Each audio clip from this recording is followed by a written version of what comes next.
I'm walking around Barcelona and it is snowing. Barcelona and it is snowing. This is ridiculous.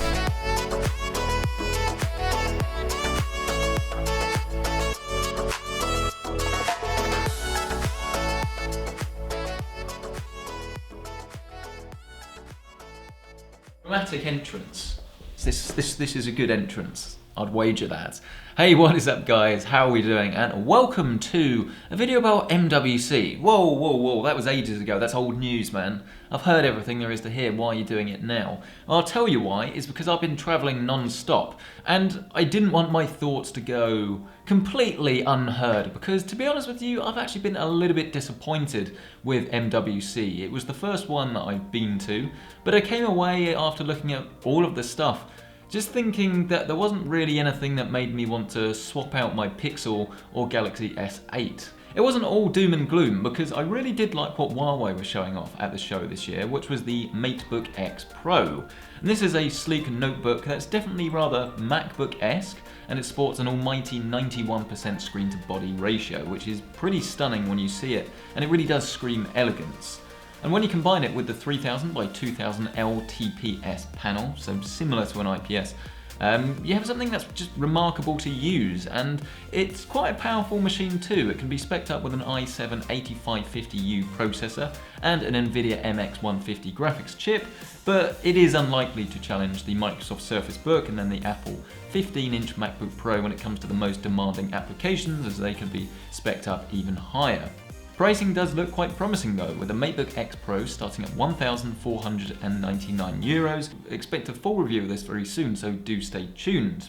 But when it comes to the actual phones, which is arguably the reason most people go to MWC and of course listen for all the news, I would say that other than a few concepts, things like flippy out cameras that have a completely flat display that's pretty much nothing but screen, or then the new fingerprint sensors that are underneath the screen, there's not really anything that I saw that I went, wow. And I think that's the problem. And we'll start with Samsung, because they were of course showing off the Samsung Galaxy S9.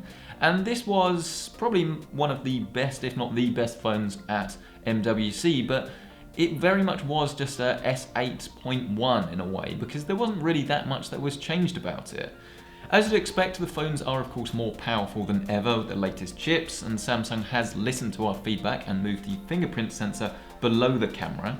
And speaking of the camera, that's actually where the biggest improvements are, as you've now got an f1.5 and f2.4 variable aperture on the main camera, and then a super slow motion mode at 960 frames a second, though this is something we've seen before from the Sony phones last year. If you do opt for the larger and more expensive S9 Plus, then you'll get an additional telephoto camera and then the live focus portrait mode that you would have found on the Note 8 from last year. And the initial shots do look really strong, but I'm going to reserve my full judgment until I actually get one in-house for review.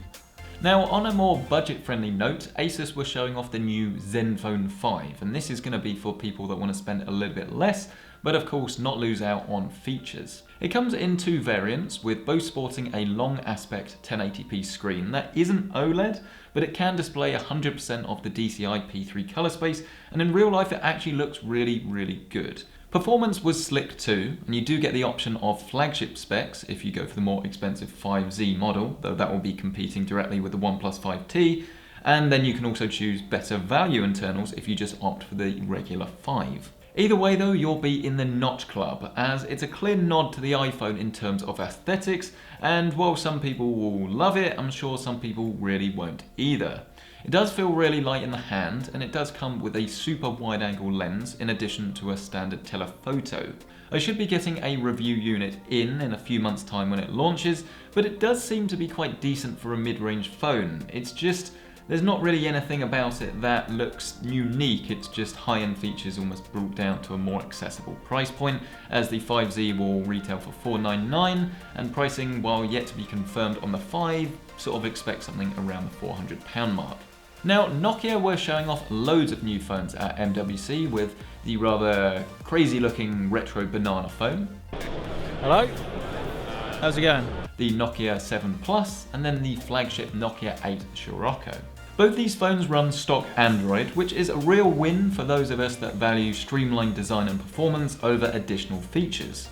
The 8 unfortunately uses the now outdated Snapdragon 835, but performance should still be top drawer on both phones. I think it's the cheaper 7 Plus though that may well prove to be a big comeback for the company, as while the Snapdragon 660 processor isn't anything to shout home about, the 18:9 aspect ratio, 3800 mAh battery and €399 price tag certainly is. Now, Sony were also at the show, and they were probably the ones that had changed the most from the previous generation, as now they're showing off the XZ2 and the XZ2 Compact. Both devices are quite the step up from last year, with a significantly reduced bezel being the most obvious change, but if you look a little bit closer, you'll discover that both these phones can now shoot and display HDR video, which is really cool, and it's great to see that the Compact is much closer in terms of features than it was with the XZ1 and the XZ1 Compact. Both phones use the latest Snapdragon 845 processor for super nippy performance, if that is actually a phrase that makes sense,